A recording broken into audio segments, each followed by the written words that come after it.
Hey, welcome everybody. I'm delighted to welcome back to the show one of our favorite office hours special friends, Laura Davidson, who some of you may know as a Shure microphone and tech expert who's been on our show many times.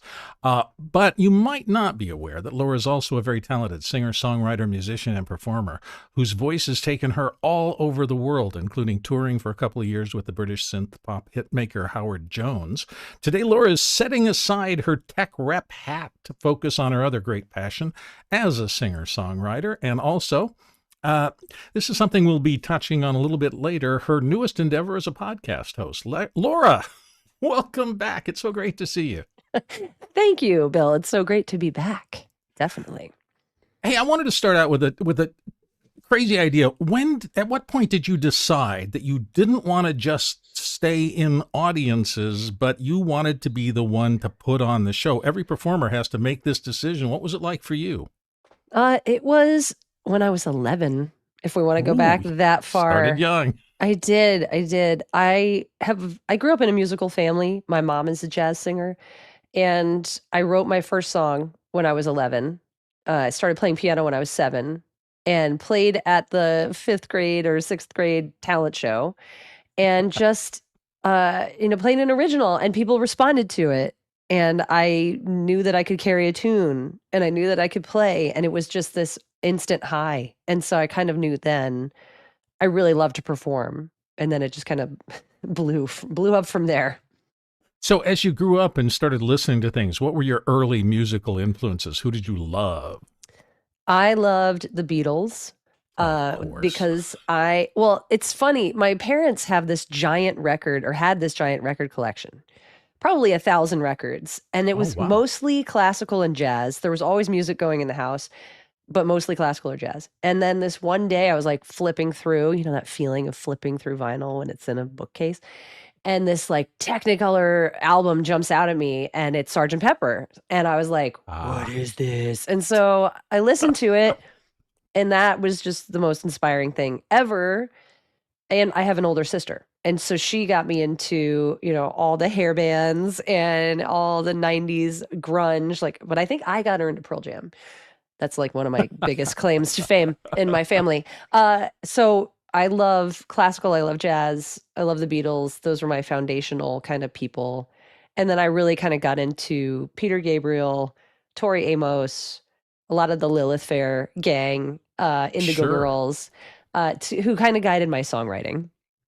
And is that kind of, now, if you were to describe what you love to do when you perform, who are maybe a couple of 2 or 3 artists that would inform people about what your jam is? Oh, man. Well, I mean, I strive to put on a good show. Anytime I do it, I strive to be like U2 because they put on a great show. Oh, of course. Probably the best show I've ever seen, was at the Sphere in Vegas. Oh, did you get to see that? Oh my God, that must have been a fabulous experience. It was, and I went by myself. We were there for a trade show for work, and I knew this was like a once in a lifetime thing, and I just spent stupid money on a ticket and took myself out on a date and had a great night. So it was perfect. It resonates with me because when I was in just after high school, I got to accidentally get comp tickets to see Pink Floyd.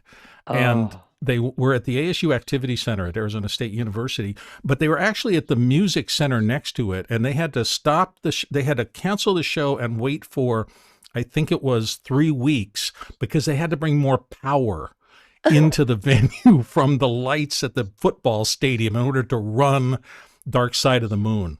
I believe that.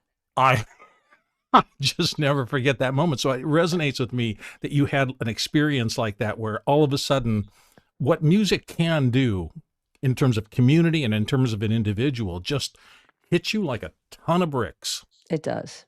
It really does. So who haven't you seen that you desperately want to see? And is there anything about how that informs the way you perform and what you're trying to do with your music career?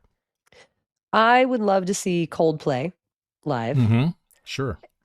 Because I think that they write such great anthemic songs that really can inspire a ton of people, which boggles my mind because they have thousands, if not millions of people going to see them, and some people are still like, it's a polarizing band. I'm like, okay, come on, guys. Coldplay Really? is Okay. yes, in my world, it's very Okay. it's like, oh, you like Coldplay? I'm like, yes, I love Coldplay. It's So not I as would bad as like Nickelback, but okay. that correct. It is not as polarizing as Nickelback. You are correct.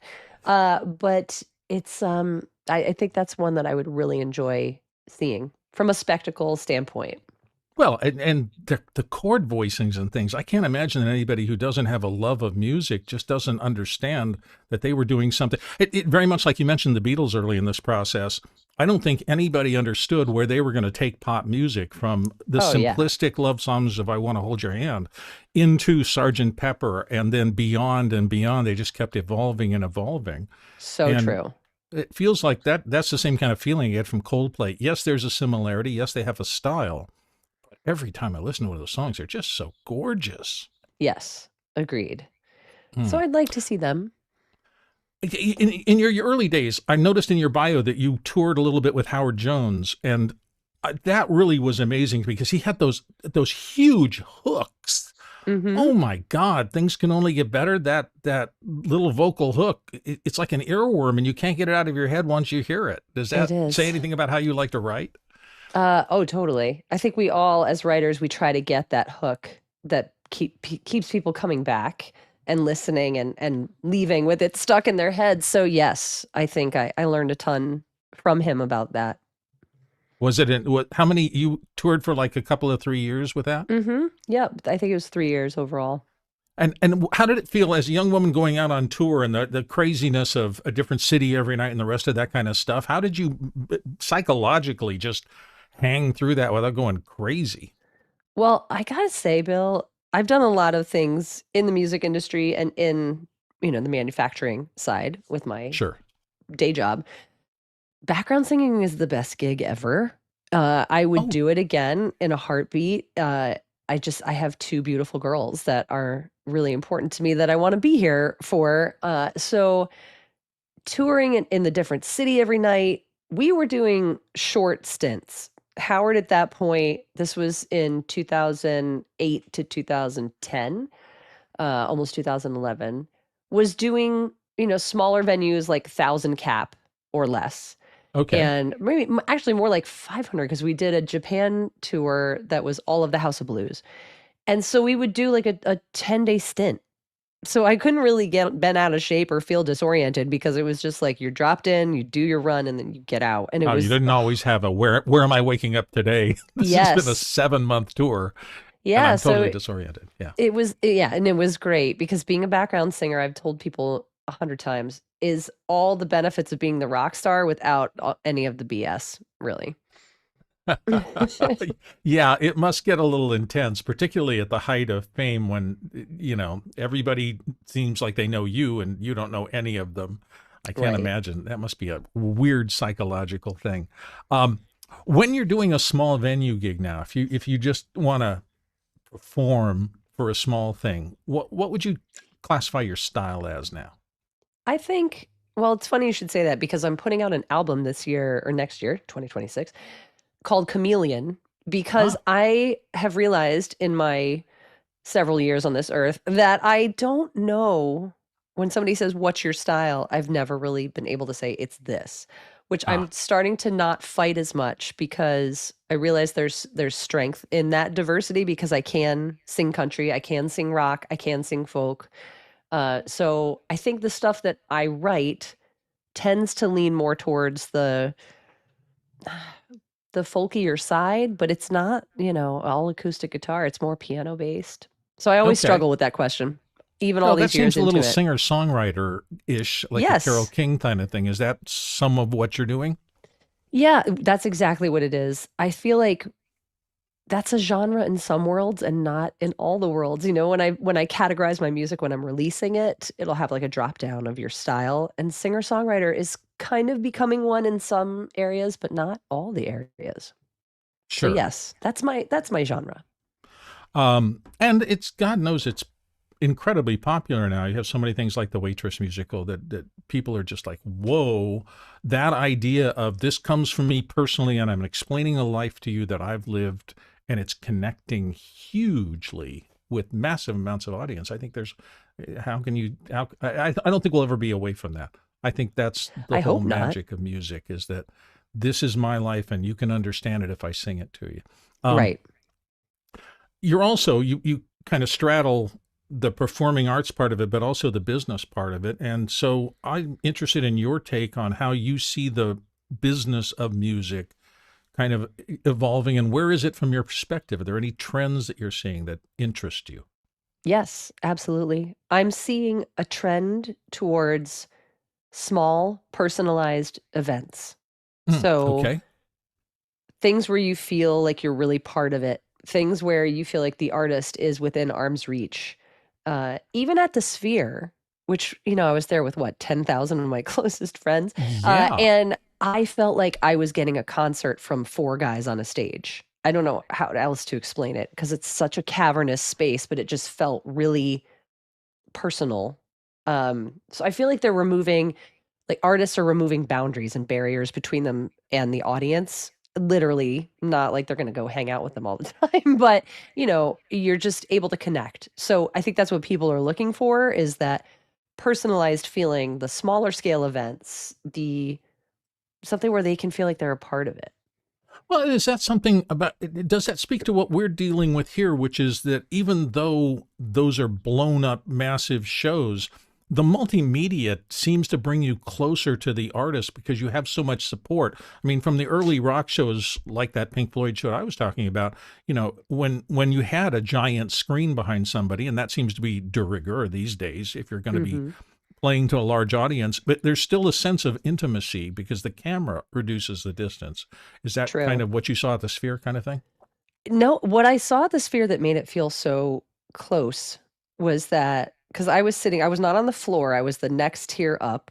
Hmm. They were four guys on a stage, no amps, no wires, no extraneous gear. It was just them in front of mic stands with their instruments.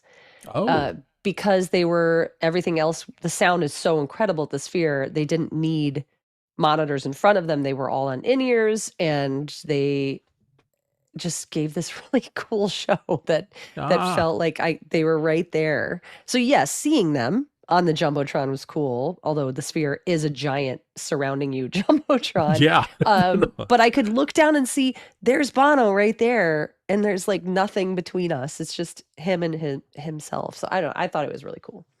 Well, yeah, and that also resonates with me because some of the best concerts I ever had I ever saw weren't that massive. I mean, I enjoy the massive ones, the big production numbers, but you're right. Sometimes it's when artist A walks out and sits at the piano and it's just them singing to you Hmm. that makes the biggest, quickest, and most powerful connection.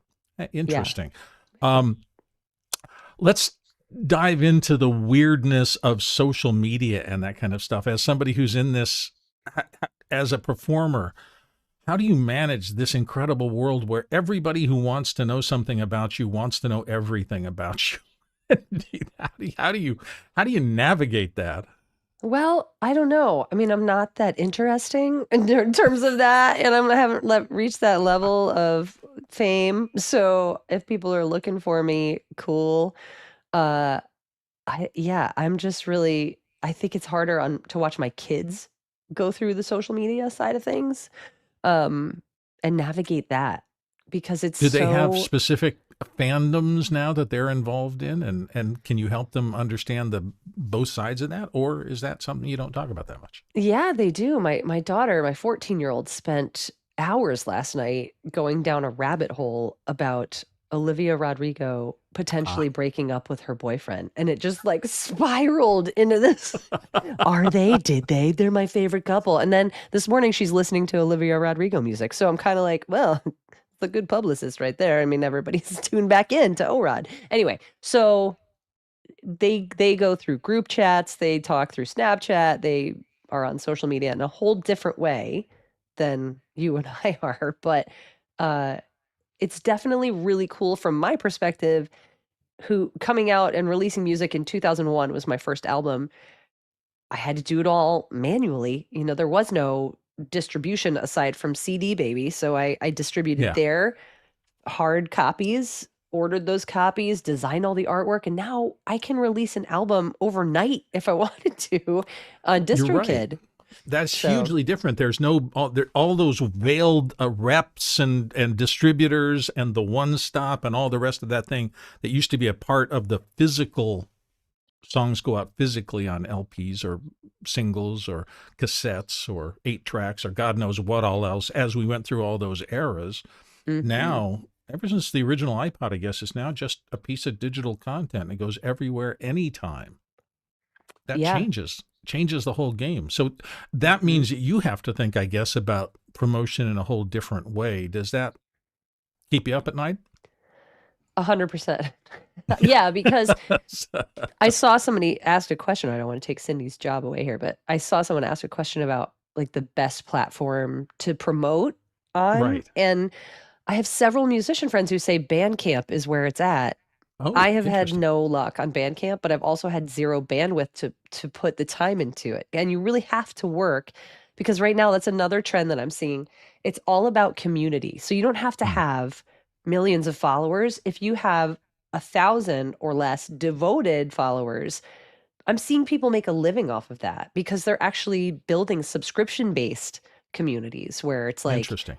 pay $9 a month and you get access to this live stream only you get or whatever. So there's a lot of methods to do it now, which is Well, overwhelming. yeah, it's changing from if you don't sell a million, we don't even want to have you on our roster to Mhm.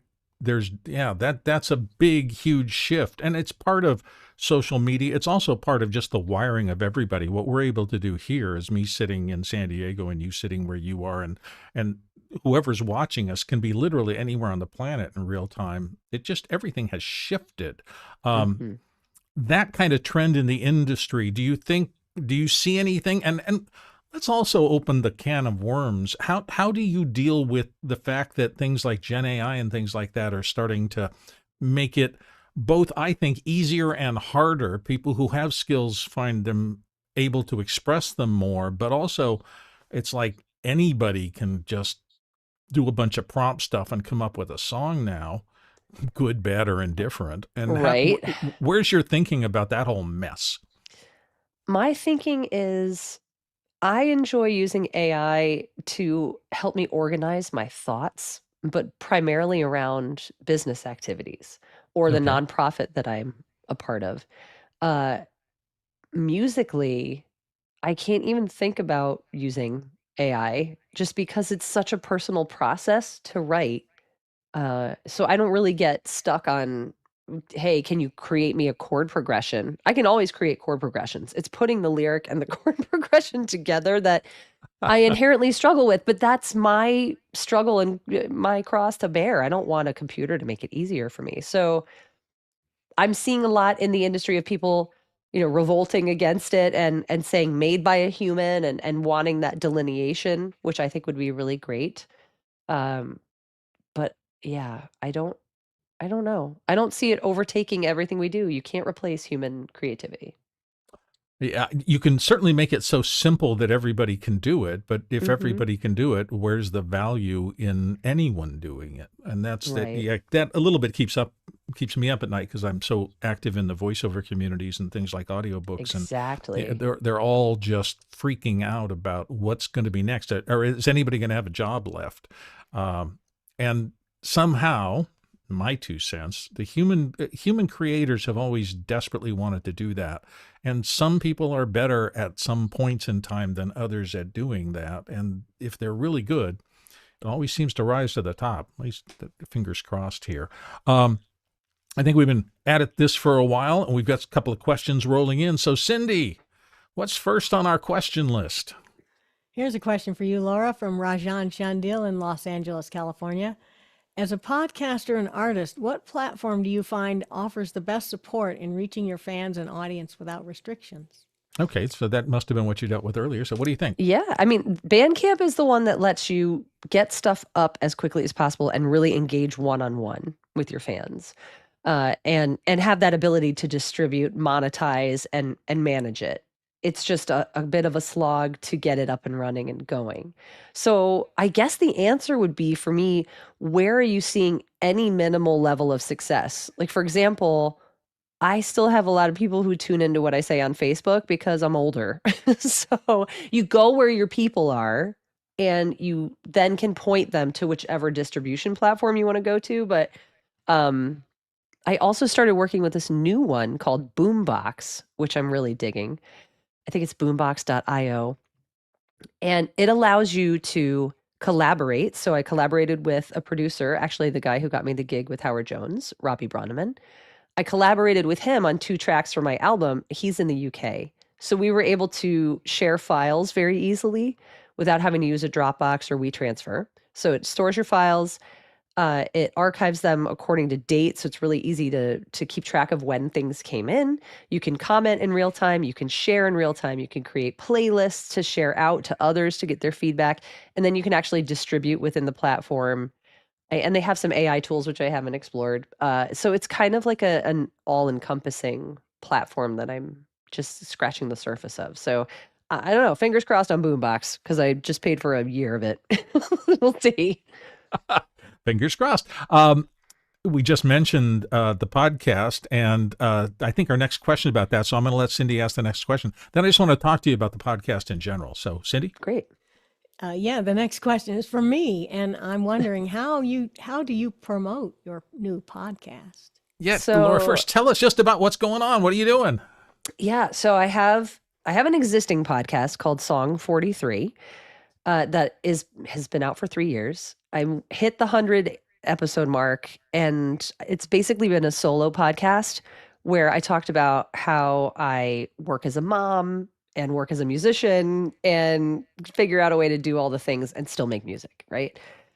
And it was just me talking to myself for 15 minutes at a clip. And I was like, okay, I'm done now with that. So I'm switching it over and evolving into a new podcast called TMI with Laura, which stands for The Music Industry with Laura. Oh, I was hoping for too much information. I know. I mean, there is another one called TMI with Laura. It's not me. But TMI with Laura is all of these wonderful people I've worked with over the years who do really cool things in the industry that you don't know about. So I've interviewed a guitarist friend of mine, and Janet Robin. She's a Grammy Award-winning instrumental guitarist and just total rock star who studied with Randy Rhoads as her first guitar teacher. She's got stories for days. Oh, I bet. Eric Church's background singer, Christopher Cross's background singer is going to be on the podcast. John Bon Jovi's guitar tech. So, some out there things, Indigo Girls front of house. So people can learn that to make your artists look really cool on stage, there's all these other people behind the scenes doing things. Yes. God, so, yeah, so I'm really excited for that. So I'm hoping to launch it at the NAMM show, which happens in Anaheim every year. And it's January 21st, I think the show starts. So I've got my episodes ready. I just have to press go. Okay. At the end of the show, I'll ask you about contact stuff. So if anybody wants to get some sort of capture system, whether it's all the way down to a pencil and a piece of paper, we'll talk to Laura about that stuff at the end of the show here. Let's move on to our next question. So Cindy, your question was how do we promote a podcast? Okay. So promoting a podcast, that's a great question because you're talking into the ether, right? And you're hoping that somebody is listening to you. So with Song 43, it has its own Instagram. It has a website, and my distribution platform, which I use Libsyn for podcast distro, has some good features there. It'll push it out on the RSS and get it out to more people that way. And then I just post about it on my social media channel, which is Laura Clapp Music, and just say, hey, new episode up. And get people to just think, okay, there's this regular cadence of this podcast, which I fell off pretty hard and hit every bump in the road because I just lost momentum. But it's just being consistent, and then promoting it on all of your available channels and pointing it all to a central source, which for me, I point them to song43podcast.com. So that regular cadence is important then. So important. Yes. Excellent. Yes. Thank you for keeping me on track, Cindy. Let's go to our next question now. Okay, the next one's going to get us off track a little bit. Florence Donald in Silver Spring, Maryland would like to know, how many musical instruments do you play? Oh, I only play two. I play guitar and I play piano and I sing, which is it's an instrument to me. It's a very sick instrument Oh at my the God, moment. yes. But And one of the hardest to control, it seems, for oh, a lot of people who attempt to use it. I've had this cold for 3 weeks, Bill, and it's just, as a voiceover artist, it's your money Yes. maker. So I'm frustrated, but that's how many. Ask me when I was starting out the first couple of years how many teas I had in my tea cabinet. It's like, Yes. yeah, it is very difficult. Plus, you can tune an instrument. If you're not singing on pitch in the morning, there's no tuning for that. You have There's to not. figure There's out not. how to do that. So, Yes. yeah. Next question. The next one is from Vic Hernandez in Springfield, Missouri. Seal has stated, for him, performing is not about promoting record sales, but sharing a human experience. Where do you think live performances exist in today's environment? Oh, fascinating question. Great question. I think that's so accurate, even more so than it ever has been in certain genres. I think some people are making a move away from, let's say, organic instrumentation and using a ton of backing tracks, which nothing is wrong with that, but that kind of loses some of the human connection. So I think when you're able to perform in those smaller, intimate spaces, like house concerts, and have that listening room audience in front of you, it's so impactful. So I think that's what people are craving and looking for. I know as musicians, we definitely are. Next question. The next one here is from Norm Clare in Waterloo, Ontario. What are your feelings on AI platforms like Suno? Is there a business opportunity for musicians?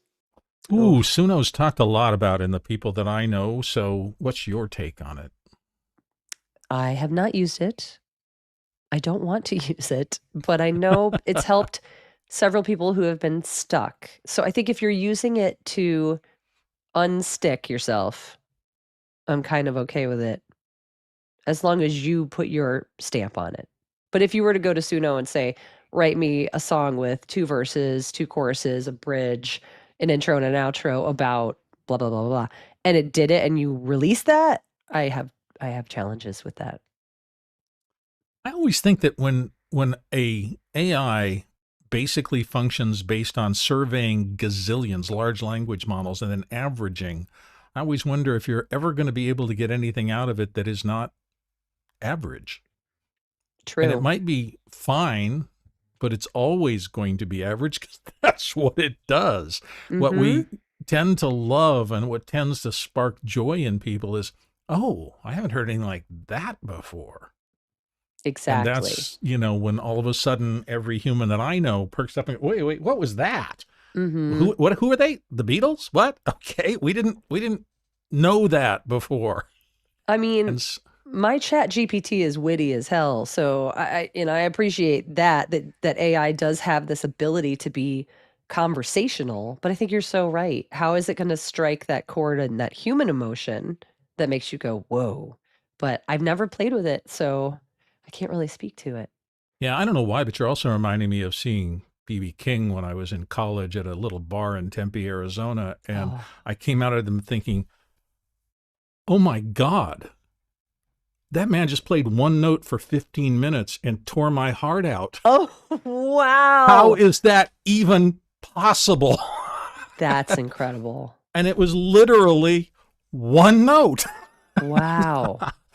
And so I don't think an AI, you could say play one note and make it interesting. I'm not sure if it's going to do. No, it would self-combust or self-destruct.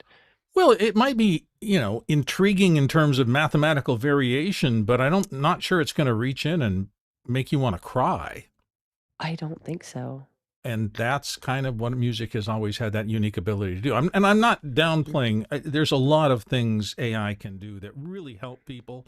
And there will be a lot of I'm hoping there's a lot of great stuff along with the disruption that makes things difficult that comes out of it. But That's what I keep going back to, those moments where it required a human being who just had a different level of sensitivity to do this thing. Let's go on to the next question.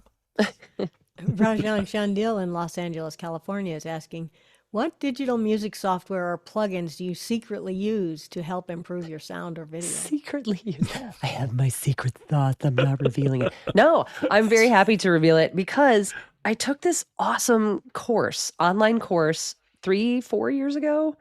And I think it's called Studio now. I'm going to like feverishly Google over here. And it was with Ryan Tedder, who is the lead singer of One Republic and has also written for pretty much everyone. And it's this online course. Yes, it's called Studio, where you can take these canned classes, but you take it live with a group of people all over the world. And you have assignments that you have to do. And this one was all about writing hit songs. And so what I loved about it was that right from the jump, he was like, here are the plugins you need to get. Here's the, no matter what DAW you're using, here's what you need. And it is Valhalla Vintage Reverb. That is my go-to reverb.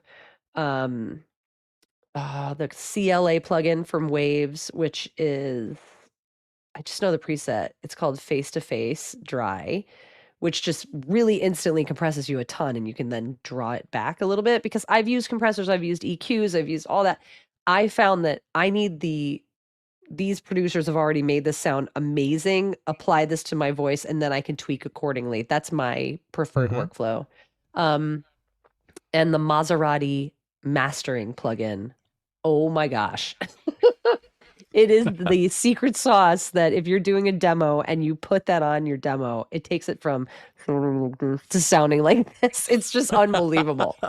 So no secret. Unveils everything. Nice. Yeah, no nice. secrets here. I share all that. Okay, cool. Next question. Back to the podcast again. Florence Donald in Silver Spring, Maryland wants to know, what inspired you to put together a second podcast after 100 episodes on Song 43? I got bored, Florence. I really did. I got to the point where I was like, I'm just using this as a diary, which is very beneficial because I stink at writing in a journal. I got really good at it, but I have like 900 journals around my house that have like 50 pages filled out, and that's it. So this was a way for me to capture what I was doing. And I was teaching people how to podcast, and I didn't have a podcast. So I felt like a total fraud. So I started Song 43. There I went 100 episodes in, and then I reevaluated. And so, yeah, I was ready for a change and ready to just bring more people into the mix. So it's a similar vein. Like, we're still going to talk about songwriting and music, but you're just going to meet way more interesting people.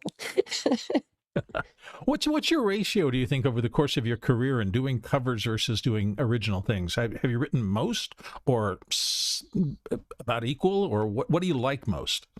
Well, I've written a ton of originals and released those. I'm actually releasing a cover on this upcoming album, which I don't think I've ever done that. But I sing a ton of covers when I play bars. Well, why wouldn't you? There's somebody, they become popular covers because they're great pieces of work often. Right. And nobody really needs to hear or wants to hear my songs yet, because they need to hear them, but they don't want to because they don't know them. So I slip them in, do like a big cover song that gets everybody going, and then put my big whatever original song, and people will be like, that was cool. What was that? I was like, I wrote it. So that's kind of my secret weapon. Do you find it, after all these years of doing it, do you find it particularly difficult now? Or how do you tell, okay, this one seems different? What do you mean? In what context? In terms of, you're sitting down, you're thinking, okay, today I've got this kind of germ of an idea. And I guess I'm being influenced by, there's so many now YouTube little pieces or quick little video hits from artists who've been around for a long time, and they tell you the origin stories of their songs. And it seems to me there are a couple of kind of tropes around that. Number one, I went to sleep and I woke up with this song mostly fully realized in my head, which is lovely if that happens to you. Those are dreamy. Yep. There's also, this thing kicked around for 14 years. Yes. I never could figure out the chorus or whatever. And so what does your process feel like in that kind of sense? Well, I think it's relatable. All of those things are relatable that you just said to me. I tend to get inspiration when I am just drifting off to sleep, which is very jarring for my husband. So I'll jump out of bed and go track that little idea. Yeah. Or when I'm driving to the airport, strangely, because I have an hour drive. So it just, I don't know, that inspires me. Or in the shower.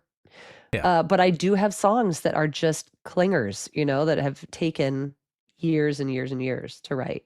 So I can relate to all of those. Yeah, it seems to me interesting that, creative work is always a challenge. You wonder, I used to wonder, why does somebody like Steven Spielberg, and I use this because he's so good at making movies, and then he'll send out like 1941, which is kind of a clunker. And you go, if you're really, really, really, really good at something, how can you do work that's not really good? But that's the creative arts, right? Well, you don't know that they're not really good. That's true. Like Good you point. feel like it's your baby, and then you put your baby out into the world, and people are like, "Boo!" And you're like, "But that's my baby," So it's really hard. It's hard. Yeah. The other thing I know from some of those shows that I watch is that we thought this was going to tank. We tossed this off in 15 minutes, and nobody in the band thought it had any value at all. Right. And the next thing you know, they've got a platinum record off of it. Yes. Isn't that crazy? It is kind of there's nuts. there's no science to it. There's no rhyme or reason, and that's what is, I think, really hard for a lot of up and coming people or people just starting out. Yeah. You can see the success that other people have had, but trying to figure out a plan to achieve the same thing is a little iffy. Totally. Next question. Here's one from Caleb Groom in Pinehurst, North Carolina. The mention of folk grabbed my attention. Which artists in that genre do you draw inspiration from? Oh, nice question. The folk side of it is a little newer to me. Really? I think You're going back and re-investigating that? Now, yeah, I mean, because I think, so in Connecticut, which is where I'm based, we have a really thriving original music community that I was not really aware of until last year. There's this great artist named Frank Vielli who is just crushing it. He started a record label called Bigger Beast Records, and he's doing all of these local and like kind of tri-state area New England shows that focus on original songwriters, and folk is a big theme and a big genre. So also a guy that I went to school with, I went to Berkeley, his name's Brian Titus, and he is probably my favorite folk artist, and he's a local guy from Connecticut. So I don't really tend to listen to, like the Bob Dylans of the world. I love Bob Dylan for what he's brought to the industry, but I'm not going to put on a record because I can't stand his voice, if I'm being completely honest. But I love what he's done. Like, known as the best vocalist in the world. Yes, he's not. His point. He's not. But what folk brings is just the purest, to me, artistry and its music in its purest form. Yeah, it's not how you say it; it's what you're saying that tends to connect in folk. Next question. Florence Donald in Silver Spring, Maryland, is asking, what was the biggest challenge from a production perspective to get the new podcast ready to go? Oh, talk to us about the actual process. Yeah, that's been the easiest part of it. I think for me, the hardest process is the creative. So like the podcast thumbnails and knowing how I what the imagery is going to be, because the guesting was super simple. I know incredible people.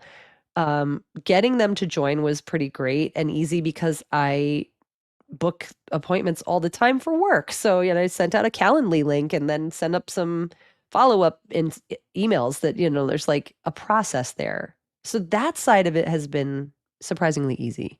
But yeah, it's the creative. I think we've landed on it, but I'm still not ready to show it to the world, and we're launching next month, but it's fine. So that's what it was, Florence. Sometimes that's the point of deadlines, is that ready or not, here it comes. That's how it went live. That's how Song 43 went live, from whatever, how high in the air we fly in planes. That's where I published my first episode from.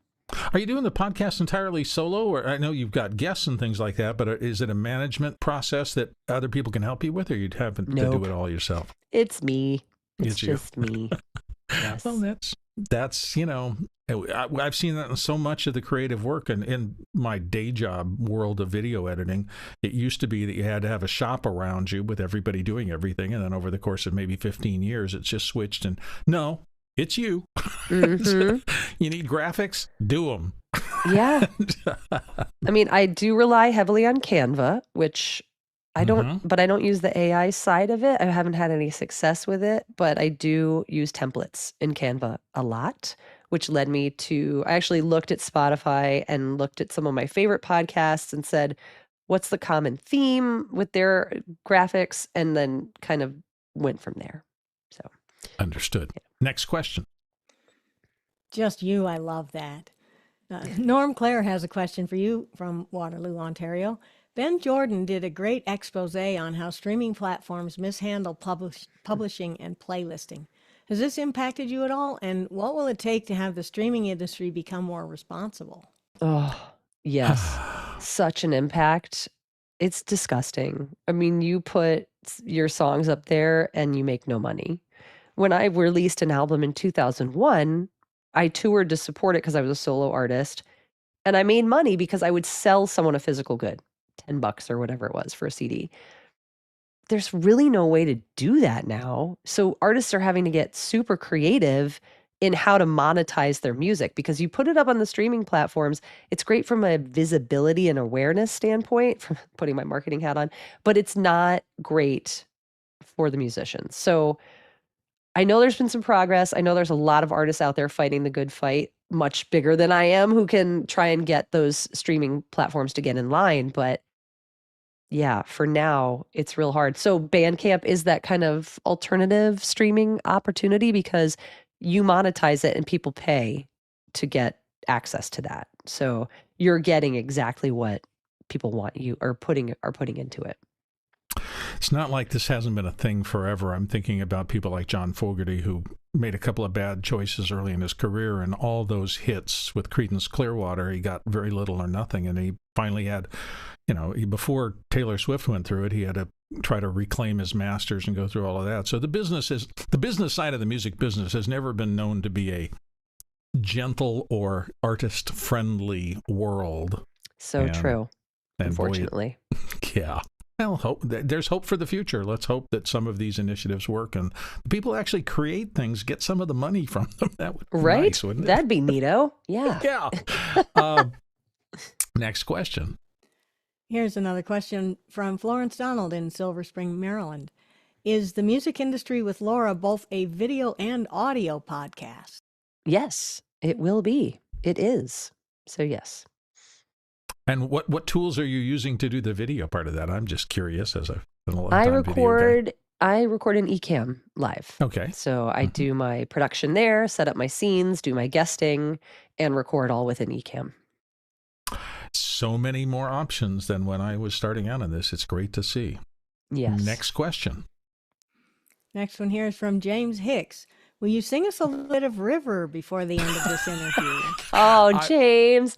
Yes, I love James. And River, that's actually, so I put a Christmas cover on lauraclap.com. Joni Mitchell's song. God bless her. And it's the Sarah McLachlan version of River. Oh, okay. Yes. And so you can listen to that and download it on lauraclap.com. But I don't think I'll be singing today, James. Do you hear this voice? I asked Laura I asked the whole crew at the beginning, is Laura going to sing or do any performing? I would love to have that. And they went, yeah, she's coming off of a cold and it feels like it would be better not to do it this time. So I feel like we always talk about that, though, when I'm on office hours. I'm like, sing us something. I'm like, so we could. I can add reverb to this situation. It's because we would need a lot of it. Yeah. Well, I don't want to put you on the spot. And if you're not prepared and have tracks and the rest of that stuff, although I have to admit that's one of the songs. Well, almost everything Joni Mitchell's ever done will tear my heart out in about 2 seconds. That song what too. An amazing personality and woman. Wow. Yeah. And I love the fact that coming out of a small town in Canada, I mean, there was no support system at all. And she just did it because she was that good. Yep. That's occasionally you find that kind of undeniable brilliance and everybody can see it when they're in the room with you. I just think that's awesome. Mm-hmm. Same. Next question. Here we have another change of direction from Jeff Feely in Henderson, Texas. For K through 12 student assemblies and school gyms, I'm comparing the SLX-D24 versus BLX-24. With weight and setup time being critical, what should I consider and which do you recommend? Okay, we're going to make you put your your sure hat on. Okay. Luckily, I know the answer to this one, Jeff. So first question is, how many channels are you going to be using? Because we recommend no more than 9 channels, so 9 microphones with BLX. And the SLXD system, I cannot say enough good things about that. I love BLX. It's very lightweight, very simple to program, but so is SLXD. So if you have the budget for SLXD, go for it, 100%. There you go.